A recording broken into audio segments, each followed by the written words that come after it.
Hello there, stay a while and listen. Settle in, find a comfortable space, and let the worries of the day gently recede. Tonight, we journey not to a place of grand battles and heroic legends, but to the quiet, dusty corners of the past, to an era often misunderstood. The Crusades, a time of immense faith and conflict, are usually painted with broad strokes of kings and castles, yet the true story lies in the smaller, stranger details. It is a narrative woven from the bizarre lives, peculiar practices, and unconventional struggles of the ordinary people who lived through it. We will not focus on the clash of armies, but on the quiet, human moments that history often overlooks, the strange rules that governed a knight's life, the curious remedies of a medieval doctor, and the odd beliefs that provided comfort in a world of chaos. Allow your mind to drift back in time and let these forgotten tales soothe your restless thoughts. The strange underbelly of chivalry, the image of a Crusader knight, is often one of unwavering piety and martial prowess, a figure clad in shining armor, driven by a singular purpose. Yet, the reality of their daily existence, particularly for the elite monastic orders like the Knights Templar, was far more peculiar. Their lives were governed by a strict rule of life crafted by Bernard of Clairvaux, a comprehensive code that blended the demands of warfare with the rigors of monasticism in ways that seem profoundly strange to us today. Imagine, if you will, a life where every action, from eating to sleeping, was dictated by this code. You are a knight, and you wake not to the sound of a bugle, but to the deep, resonant clang of a bell echoing through the cold, stone dormitory. The air is thick with the scent of unwashed wool and the faint, coppery smell of old chainmail. The dormitory itself is a cavernous hall, its high ceilings lost in the pre-dawn gloom. The only light from a few flickering oil lamps casting long, dancing shadows on the flagstone floor. You pull on your rough wool habit, its scratchy fibers, a constant reminder of humility. And you feel the weight of your sword and scabbard, a familiar, comforting presence even in slumber. One of the most striking aspects of this life was the absolute commitment to celibacy and chastity. Knights were explicitly forbidden from marriage and were instructed to avoid women at all costs. To prevent any sexual sins from occurring, their dormitories were kept lit throughout the night, and they were ordered to sleep fully clothed. This extreme measure was not merely a spiritual dictate, it served a practical military purpose by minimizing distractions and potential conflicts that could arise from personal relationships, thereby maintaining strict discipline and focus within a male-dominated fighting force. It was a bizarre, yet meticulously designed, system to ensure absolute devotion to their cause. A sense of constant, quiet scrutiny permeated the air, a silent agreement to uphold the rule, and any breach, even in thought, felt like a betrayal of the men sleeping beside you. Their dietary practices were equally unusual, a testament to both ascetic belief and practical necessity. Meat was permitted only 3 times a week, based on the belief that frequent consumption corrupts the body and weakens the spirit. On other days, their meals consisted primarily of vegetables and bread, with Fridays designated for fasting. The refectory was a long, narrow hall with rough-hewn wooden tables. The only sounds were the scraping of spoons on bowls and the quiet murmurs of a scripture reading. The food was often bland, the thick vegetable stew a monotonous, nourishing paste, but on the 3 meat days, the rich, savory smell of roasted lamb or pork was a small, joyous rebellion against the daily austerity. This regimen, while seemingly rooted in religious devotion, also had a pragmatic side. A largely vegetarian diet was more sustainable and less prone to spoilage during long campaigns in a foreign land. The pragmatism extended to allowances for the sick, who were permitted to eat meat, flesh, birds, and all other foods which bring good health to hasten their recovery and return to fighting shape. This demonstrates a clear understanding that even spiritual rules needed to bend to the physical demands of military readiness. Meals themselves were communal and conducted in silence. If a knight required salt, the request had to be made quietly and privately, with all humility and submission. A buddy system was even in place, with two men often sharing a single bowl, a practice potentially stemming from a mystifying shortage of bowls, or more likely, a deliberate act of abstinence to reinforce humility and communal living. It was a life where the gnawing of hunger on a fast day was a form of spiritual discipline, and the simple comfort of a full belly felt like a profound luxury. These seemingly bizarre rules, therefore, were not just expressions of religious devotion. They were meticulously designed to foster unit cohesion, manage resources, and maintain a highly disciplined fighting force in challenging environments. The Templars also had strict rules about attire, forbidding fancy dress and pointed shoes. Instead, they wore simple, single-color monk's habits, which promoted humility and discouraged any personal vanity. This simple detail illustrates how even the clothing on their backs was a tool for instilling discipline and a shared identity.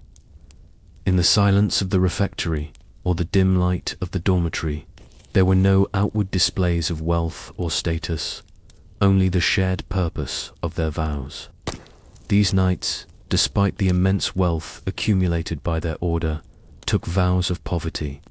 They possessed only what was absolutely necessary for their duties, owning few personal items. Imagine the social interaction or lack thereof. Idle chatter and boasting were strictly prohibited, further promoting humility and focus. Conversations were minimal, purposeful, and quiet, a stark contrast to the boisterous halls of other medieval knights. This created a profound sense of shared discipline and purpose, where every action and every possession was a conscious act of service to their order and their cause. Their social interactions were therefore defined not by camaraderie or personal friendship, but by a quiet, unwavering mutual respect and shared endurance. The Crusades, a geopolitical and religious contradiction. The popular image of the Crusades often portrays a unified Christian force battling a singular Muslim enemy, a simple clash of civilizations. However, the historical record reveals a far more complex and contradictory reality, where geopolitical pragmatism frequently superseded religious solidarity. The Ninth Crusade, for instance, saw the English remarkably allying themselves with the Mongols to fight the Egyptians.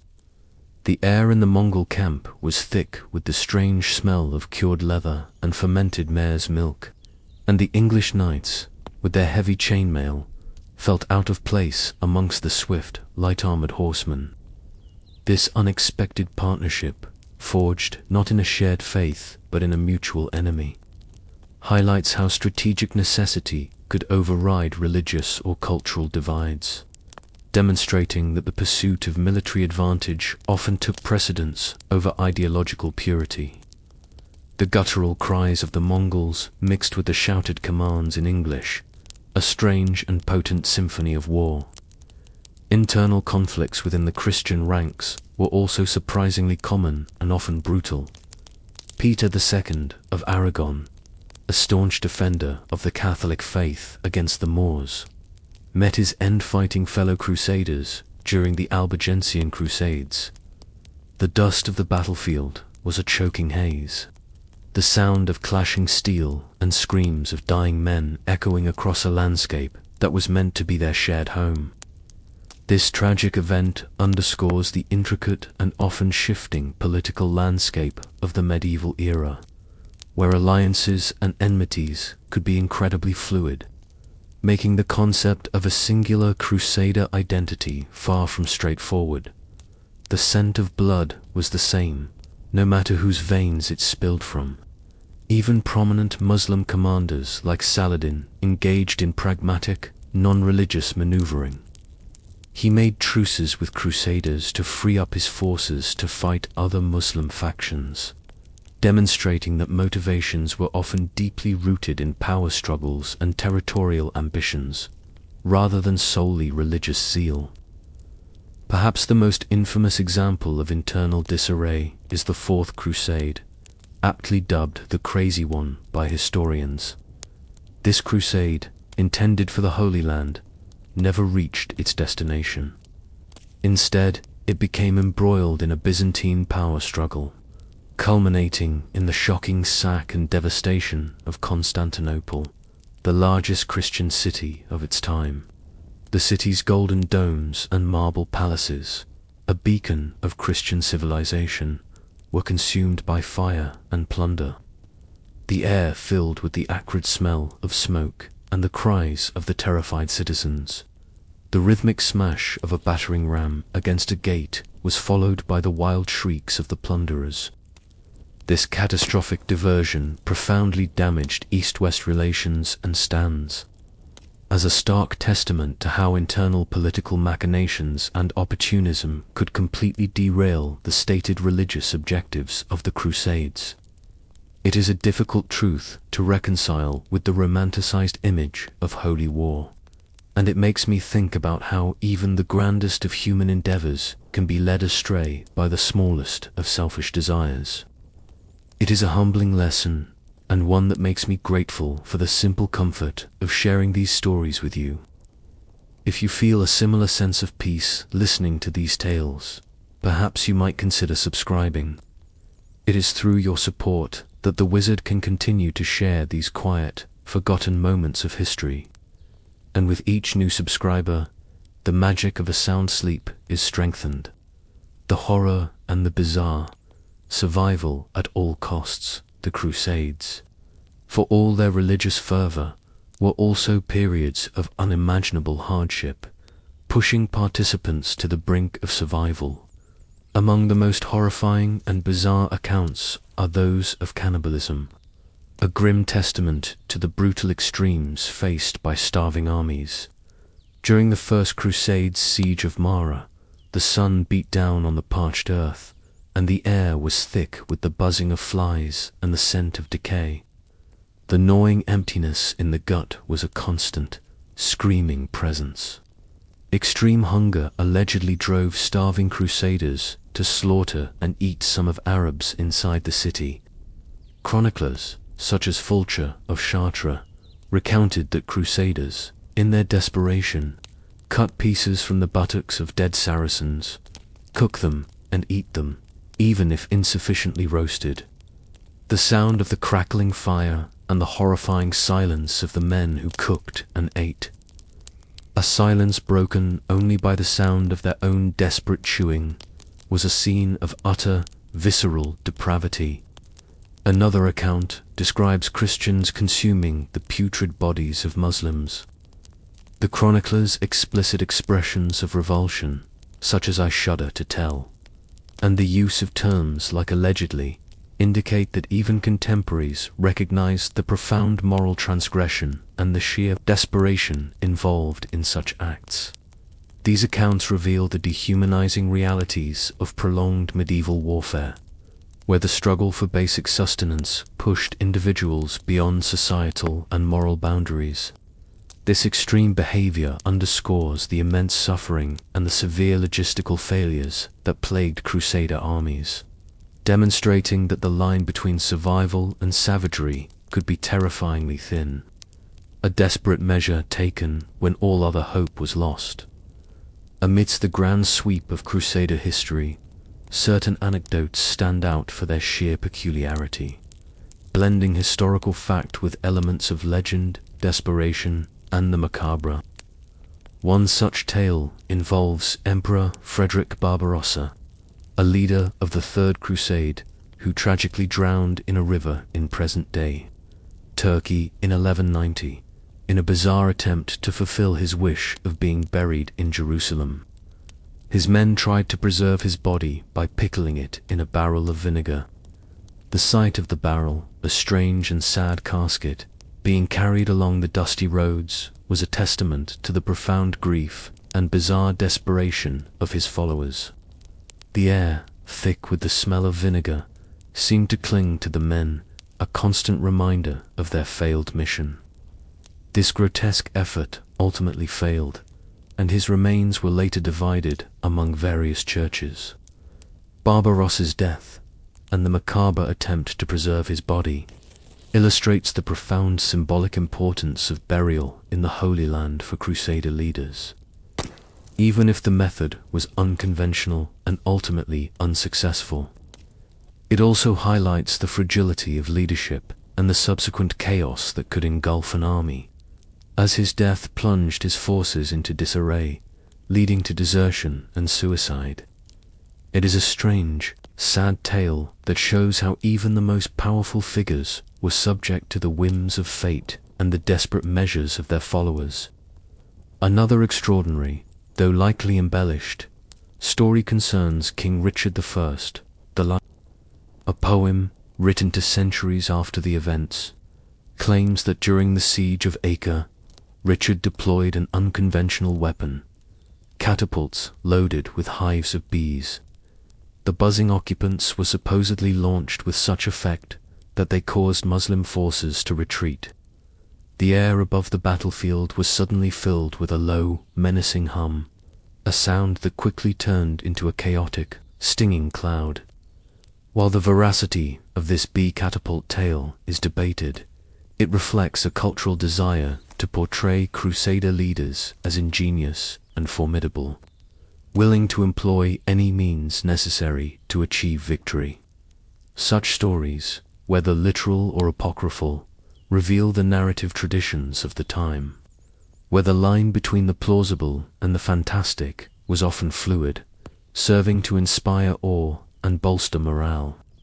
It shows us that even in the midst of grim reality, there was a need for tales of heroic oddities to lift the spirits and reassure the heart.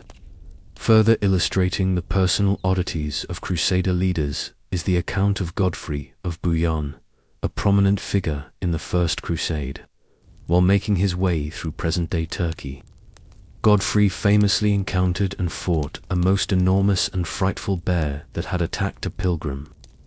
The air was filled with the sounds of snarling and the thud of heavy bodies as Godfrey was thrown from his horse. The ground, a mix of dirt and thorny brush, felt hard and unforgiving beneath him. Despite being thrown from his horse and wounded, Godfrey, with the help of an assistant, ultimately killed the beast. This incident, while perhaps less bizarre than a pickled emperor or bee catapults, serves as a heroic, almost mythical, personal feat. It emphasizes individual bravery and strength in a context where humans frequently encountered dangerous wildlife, solidifying Godfrey's legendary status and showcasing the personal perils faced by even the most elite warriors. These anecdotes, whether literal or allegorical, provide a fascinating glimpse into the cultural values, anxieties, and narrative traditions of the medieval period, where extraordinary events and individual feats were woven into the historical fabric, becoming part of the very story of the Crusades. The curious world of medieval medicine, the practice of medicine during the Crusades, was a fascinating blend of ancient traditions, empirical observation, and deeply ingrained superstition. In a world devoid of modern scientific understanding, medieval doctors, many of whom were clerics, employed methods that appear profoundly bizarre to contemporary eyes. Yet, within their own framework of knowledge and belief, these practices were entirely logical. Imagine the scene. You are in a small, cramped room, the air thick with the smell of dried herbs, sweat, and something faintly foul. A physician, dressed in robes, leans over a bowl to assess your ailment. One of the most unusual diagnostic methods was the meticulous examination of urine.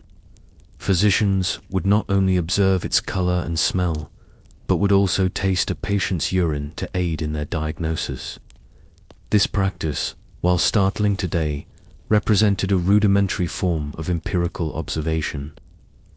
To systematize this sensory data, a urine wheel was developed, a circular diagram that helped practitioners match various urine colors, smells, and tastes to 20 different afflictions of the time.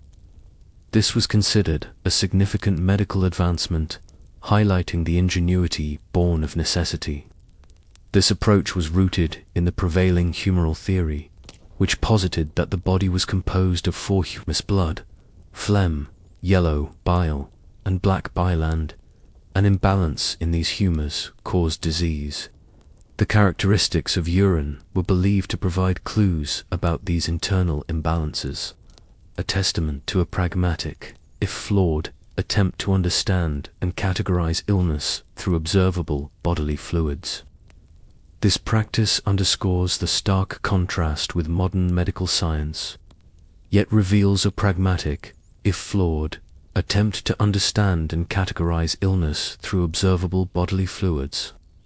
Beyond diagnosis, the medieval pharmacopoeia was filled with truly bizarre remedies, ranging from the macabre to the surprisingly effective. The dusty shelves of a medieval apothecary were filled with jars of strange powders and viscous liquids. One of the most unsettling practices was the use of mummy powder.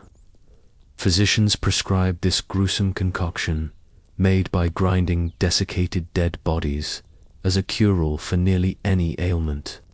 The demand for this mummia was so high that apothecaries resorted to stealing corpses, chopping them up, and drying them in kilns to create their own supply. The very thought sends a shudder down your spine. Similarly, rendered human fat was applied to arthritic joints and used in salves for gout. And King Charles II even created king's drops from powdered skull and alcohol. The thought of swallowing something so macabre must have been a terrifying mixture of hope and revulsion. These practices reflected deeply superstitious belief in transferring vital properties from the dead to the living, a macabre and ultimately ineffective form of medicine. Now, as the world of medieval medicine seems to grow ever stranger, let us pause for a moment of quiet. Sometimes, in the midst of all this historical noise and chaos, we find a tranquil place. I often find myself thinking about the simple wisdom of those who sought to heal in a world without answers. Their struggles were real, and their desperation for comfort is something we can all understand. It is a good thing that we are all on this journey together. The wizard feels it and offers a blessing of good sleep upon all who choose to join this community by subscribing. Your presence helps me continue to find and tell these fascinating stories. And with each new friend who joins, the magic for a truly peaceful rest becomes a little bit stronger. Conversely, some of their most bizarre treatments proved to have an accidental efficacy, a glimmer of light in the darkness. Doctors discovered that maggots could efficiently clean infected wounds by consuming dead flesh, thereby promoting the healing process. The sound of buzzing flies must have been a sickening prelude, but the sight of a festering wound being cleared must have felt like a miracle. This beneficial property was rediscovered by accident on battlefields where soldiers' injuries became flies. Another seemingly repulsive remedy was dung ointment, made from animal and sometimes human excrement mixed with ingredients like eggs, lard, or wax, and applied to infected wounds. Surprisingly, these unguents were relatively successful, as the feces contained microbacteria that acted on the infection in a similar way to modern antibiotics. These instances demonstrate an empirical discovery born from battlefield observation, showcasing a pragmatic approach to healing despite the absence of germ theory. Less effective, but equally strange, was the use of snail syrup, created by dissolving garden snails in sugar. The slimy texture and sickly sweet taste of the concoction must have been hard to swallow. This mucilaginous essence was consumed internally for gastrointestinal ulcers and coughs, and applied externally for burns and wounds. Interestingly, modern cosmetic companies have rediscovered the collagen-stimulating properties of snail slime, a strange echo of medieval folk medicine. For pain relief during surgery, a lethal anesthetic known as dwale was administered. This witch's brew contained a dangerous mix of pig's bile, hemlock juice, lettuce, opium, and vinegar. Its potency meant it could kill him outright, highlighting the desperate and dangerous attempts at pain relief in an era before modern anesthesiology. The patient, smelling the bitter, acrid brew, must have known they were taking a terrible gamble. This juxtaposition of accidentally effective empirical remedies and deeply superstitious, often ineffective, practices reveals the complex and contradictory nature of medieval medical knowledge. Medieval surgery, while often rudimentary, also featured practices that highlight the intertwining of practical necessity, superstition, and spiritual belief. Trepanning, the practice of boring a hole in the skull using a sharp instrument called a trephine, had been performed since the Stone Age. The high-pitched grating sound of the trephine against the bone must have been horrific. During the Middle Ages, it was believed to relieve pressure caused by accidents, cure mental health problems, and even release evil spirits from those thought to be possessed. This practice exemplifies how a physical intervention, which could genuinely alleviate pressure from a brain injury, was simultaneously linked to a superstitious belief in spiritual causes of illness, blurring the distinction between physical and spiritual ailments. It speaks to a time when the body and the soul were seen as one, and a sickness in one was a sickness in the other. Beyond the physical, medieval doctors also consulted the cosmos. Before commencing surgery, physicians would consult astrological charts to ensure the stars were in the right alignment. The soft glow of a lantern on a parchment chart, the physician's finger tracing constellations, added a solemn, ritualistic feeling to a life or death decision. This practice stemmed from the belief that specific planets and constellations influenced certain parts of the human body, and that celestial bodies affected the bodily humors. Therefore, the timing of a surgery was as much a spiritual and astrological consideration as it was a practical one. This integration of astrology into medical decision-making reveals a worldview where the physical body, the cosmos, and divine will were inextricably linked, leading to practices that appear irrational by modern scientific standards, but were entirely logical within their medieval framework. It reminds us that our own understanding of health and the universe is just one point in a long history of human thought and belief. Unsung heroes and unconventional support, while formal medical practitioners were scarce in the sprawling, often disorganized Crusader hosts, a diverse array of individuals stepped into caregiving roles, performing essential bodywork under challenging and often bizarre circumstances.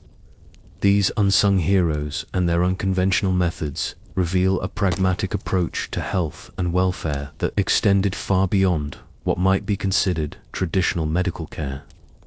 Women, for instance, played crucial and often intimate roles in providing care beyond the battlefield. During the Fifth Crusades' siege of Damietta, chroniclers note that women fearlessly brought water and stones, wine and bread to the fighters. The hot, dusty air of the siege was punctuated by the quiet, determined footsteps of these women, their skirts rustling as they moved through the chaotic camp. The mention of wine and bread, beyond mere sustenance, carries liturgical connotations, suggesting that these women were providing spiritual comfort alongside physical nourishment. Blurring the lines between practical support and sacramental care, it is a quiet testament to the way that human beings instinctively care for one another, finding solace in the simplest of gestures and the most mundane of provisions. Laundresses, known as lavandiers, performed a vital, albeit intimate, health function. Ambroise, a chronicler of the Third Crusade, noted that they washed the clothes and heads of Crusaders and were as good as monkeys at delousing. Delousing, often performed by close female associates, like wives or lovers, required a certain physical intimacy. The feeling of a woman's fingers gently, but firmly, combing through a man's hair and beard must have been a rare, gentle moment of peace in a harsh world. This raises questions about the nature of the relationships between these laundresses and the Crusaders they served, especially given the strong historical association between laundresses and prostitutes in the Middle Ages. This connection arose from their mobility, independence, and the shared spaces of washhouses and brothels. Thus, while providing essential hygienic services, laundresses might have been viewed with moral suspicion, despite their critical role in public health. English Crusade ordinances even restricted women joining Richard I's crusade to only laundresses, possibly due to blame placed on women for the failure of the Second Crusade. This emphasizes the need for chroniclers to stress the laundress's virtuousness to counteract negative moral overtones. It is a strange glimpse into the political and social perceptions of the time, where a practical necessity like laundry could be caught up in debates about virtue and morality. The laundress, a figure of vital importance for the health of the army, was also a symbol of a perceived moral weakness, and her presence had to be justified to the public. It shows how the simple, unglamorous work of caregiving was often shrouded in complex social judgments. Perhaps the most unusual aspect of female caregiving, from a modern perspective, relates to the role of prostitutes. Medieval medical thought, rooted in humoral theory, considered sexual intercourse necessary for managing non-naturals by evacuating waste humoral matter from the body. Some chroniclers even claimed that many men died during the Third Crusade because they abstained from sexual intercourse, leading to corruption of their flesh. This suggests an unusual and largely underexplored role for prostitutes as health practitioners providing a form of sexual therapy. This highlights a pragmatic, albeit unconventional, approach to health management within the medieval humoral framework, where physical and emotional needs were addressed through means that would be unthinkable in modern medical contexts. It is a strange, yet deeply human, reflection on how an era's understanding of the body and the soul shaped every aspect of daily life. Even in the most private of moments, priests were not merely spiritual guides. They actively participated in physical caregiving on the battlefield. Oliver of Podderborn describes priests pressing on with prayer, binding and blessing the wounds of the injured. The air on the battlefield, thick with the smell of blood and fear, was momentarily soothed by the quiet murmur of a priest's Latin prayers. This demonstrates a direct overlap of religious and medical roles, where the act of blessing was hoped to result in successful healing.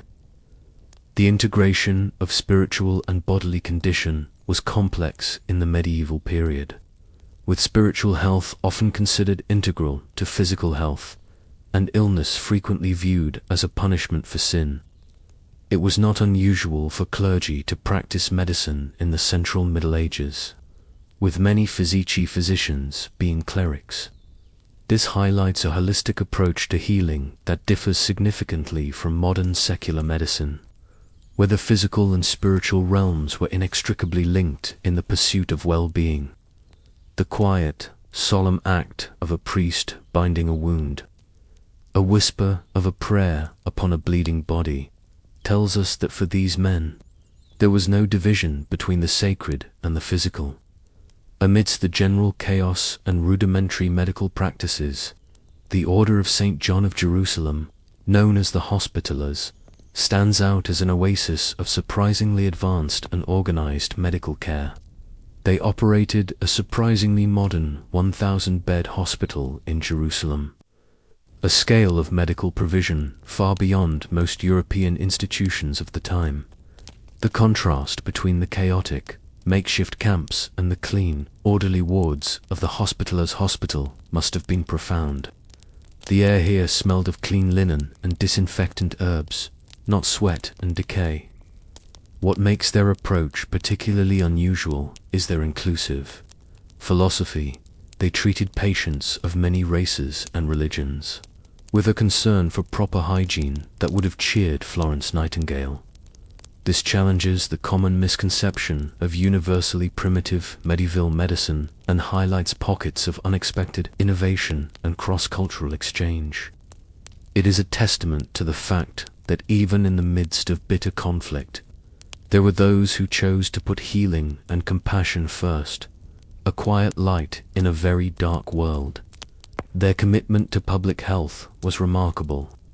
During epidemics, the Hospitallers implemented proactive measures such as sealing off winding alleyways, converting monasteries into quarantine facilities, covering wells and water tanks, and mandating sulfur fumigations for visitors. The bitter, pungent smell of sulfur filled the air, a sign of a rational, if imperfect, attempt to fight an invisible enemy. These public health interventions were remarkably sophisticated for the era, demonstrating a pragmatic understanding of disease prevention, even without germ theory. Furthermore, the Hospitallers actively recruited medical professionals from all over Europe, and even from various religions, fostering internal competition for the most effective treatments. This multi-ethnic and multi-religious recruitment practice is particularly unusual for the time, prioritizing medical expertise over religious affiliation and contributing to a higher standard of care. The Hospitallers represent a unique instance where organized, pragmatic, and inclusive medical care flourished amidst the religious and military fervor of the Crusades, a beacon of hope and a quiet marvel of human ingenuity. Survival and superstition. The Crusades were not merely military campaigns, but profound struggles for survival against both human adversaries and the unforgiving elements. The extreme conditions often led to bizarre adaptations, desperate measures, and a reliance on deeply ingrained superstitions and beliefs that shaped the Crusaders' reality. Crusaders from temperate Europe faced an immediate and formidable challenge in the extreme heat of the Middle East. An early and pragmatic adaptation, likely learned from their adversaries, was the adoption of the cloth surcoat worn over chainmail. The hot sun beat down on the metal links, but the simple linen surcoat provided a quiet, fluttering layer of shade, a small comfort in a world of scorching heat. This seemingly simple garment provided crucial ventilation and protected the metal armor from direct sunlight, helping to keep the wearer cooler. This cross-cultural exchange of technology demonstrates a practical learning process essential for survival in an alien environment. It is a quiet moment of ingenuity born from the necessity of survival, a truth that transcends the banners and the battles. However, when these adaptations proved insufficient, the desperation led to truly horrifying measures. The lack of proper hydration was a constant threat and a significant cause of military defeat, as tragically demonstrated at the Battle of Hattin, where the Crusader army failed to secure adequate water sources. The ground was cracked and dry, the air was a blast furnace, and the men's throats were parched and raw.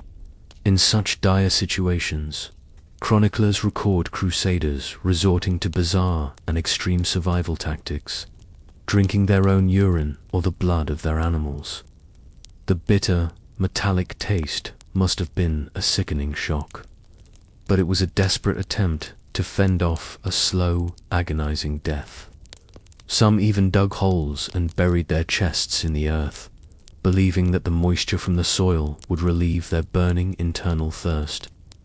These accounts reveal the thin line between ingenious adaptation and extreme, life-threatening desperation. The Battle of Hattin serves as a stark example where logistical failures, specifically the critical lack of water, directly led to military catastrophe, underscoring that basic survival needs often trumped tactical brilliance. The Crusaders' heavy armor, while effective in combat, made them vulnerable to dehydration and heat exhaustion, especially when their water supply was cut off. The sight of a full army, strong in spirit but weak in body, being systematically dismantled by the elements is a profound lesson in the grim realities of medieval warfare. Their bravery was of little use against a thirst that could not be quenched, and their defeat was a brutal reminder that the desert was a far more formidable enemy than any army. If you're finding this a fascinating look into the grim realities of the past, please take a moment to like this video, so the wizard may bless you with a soothing rest. The spiritual landscape of the Crusades was fertile ground for bizarre beliefs, visions, and interpretations of omens. Perhaps one of the most striking examples is the People's Crusade, a disorganized movement of thousands of peasants in the First Crusade. The air was filled with the cacophony of thousands of untrained pilgrims, their fervor a potent mix of faith and delusion. These individuals, whom chroniclers described as stupid and insanely irresponsible, allegedly followed a goose and a she-goat, believing these animals were inspired by the Holy Ghost, and served as their divine leaders on the journey to Jerusalem. They even worshipped these animals excessively. The sight of these desperate people, their faces caked in dust, kneeling before a common barnyard animal, must have been a powerful, if sad, testament to the human need for divine guidance. This phenomenon highlights the profound influence of popular superstition and religious fervor, demonstrating how deeply held beliefs could manifest in forms bordering on mass delusion. It is a sad and strange tale, showing a profound faith twisted into a desperate, almost pitiable, form of hope. During the critical siege of Antioch, a soldier named Peter Bartholomew claimed to have received visions from St. Andrew, revealing the secret location of the Holy Lance, the spear believed to have pierced Jesus Christ on the cross. The sound of his frantic whispered claims in the dark, desperate camp must have been met with a mixture of hope and skepticism. The discovery of this relic, regardless of its authenticity, provided a powerful psychological boost to the desperate and besieged Crusader army, significantly improving their morale. The subsequent ordeal by fire that Bartholomew underwent to prove the lance's authenticity, which ultimately led to his fatal burns, illustrates the extreme measures taken to validate such spiritual claims, even if they proved fatal. The smell of burning flesh and the horrified silence of the onlookers was a grim end to a desperate gambit. This episode reveals how faith could be leveraged as a tool for psychological warfare, blurring the lines between genuine belief, manipulation, and mass hysteria. It is a story of a flickering flame of hope, which, in the end, became a cruel and final inferno. Beyond personal visions, celestial phenomena were often interpreted as divine signs. During the same siege of Antioch, an earthquake and a meteor landing in the Muslim camp were seen as significant omens. The low rumble of the earth and the fiery streak across the night sky were not merely natural events, they were messages from God. Medieval people widely believed that God communicated through the natural environment, and they meticulously observed such events for indications of future fortune or divine will. Another enduring and bizarre belief was the myth of Prester John. Crusaders desperately sought this fabled, incredibly rich and influential Christian king, believed to rule a wondrous land that included the Garden of Paradise. This myth persisted for centuries, reflecting a deep collective desire for a powerful, mythical foreign ally who would aid the Christian cause. The persistence of this myth, despite no one ever finding him, demonstrates a profound wish fulfillment and desperate hope for divine intervention or a powerful, benevolent force to turn the tide of their struggles. Medieval hygiene practices, while far from modern standards, were not entirely absent, though they often appear bizarre through a contemporary lens. These practices were a direct consequence of living in a world without germ theory and with limited resources. For instance, urine was commonly used for laundry due to its cleansing properties, with the primary goal being the removal of dirt, grease, and stains rather than imparting a pleasant scent. The sound of a scrub brush against rough linen, and the pungent smell of the cleaning solution was a routine part of daily life. This demonstrates a pragmatic approach to cleanliness based on readily available resources and rudimentary chemical understanding. To combat the pervasive and often overwhelming stench of medieval towns, some individuals resorted to wearing nosebags, fabric masks filled with roses or other sweet-smelling herbs. The air, thick with 1,000 different unpleasant smells, was momentarily tamed by the small, perfumed space created by the mask. This highlights a focus on masking symptoms rather than eliminating the underlying causes of foul odors, a logical adaptation in an environment lacking modern sanitation. Water scarcity and the expense of heating baths meant that it was common practice to share bathwater among many people, and public bathhouses often served as social hubs where people would bathe, gossip, and even eat and drink together. The communal nature of bathing reflects both resource limitations and different social norms regarding personal privacy and communal activities. Delousing was a routine, albeit intimate, health practice. Laundresses and other caregivers frequently deloused Crusaders, as lice were believed to be generated by putrefying humors and could cause various ailments. For dental hygiene, people cleaned their teeth with chewed hazel twigs and wiped them with linen cloths, using sea salt and ground herbs like cloves as toothpaste and mouthwash. The gritty feeling of the salt and herbs on the teeth was a small daily routine that, in its own way, was a quiet battle for health. These practices, while strange to modern eyes, were logical and often effective within the constraints and knowledge base of the medieval period, showcasing a pragmatic approach to cleanliness and health that, despite lacking a modern scientific basis, was far from absent. These small, daily struggles with dirt and disease remind us of the simple comfort of cleanliness that we take for granted, a quiet luxury that was unimaginable to so many in the past. The enduring strangeness of the Crusades. As we bring our journey to a close, let us reflect on the enduring strangeness of the Crusades. We have seen a world where knights lived under codes of monastic purity, where alliances were forged with sworn enemies, and where hunger could lead to unimaginable acts of desperation. We have witnessed a medical landscape filled with bizarre concoctions and an odd blend of empiricism and superstition. And we have heard tales of unsung caregivers who found ingenious, if unconventional, ways to bring comfort.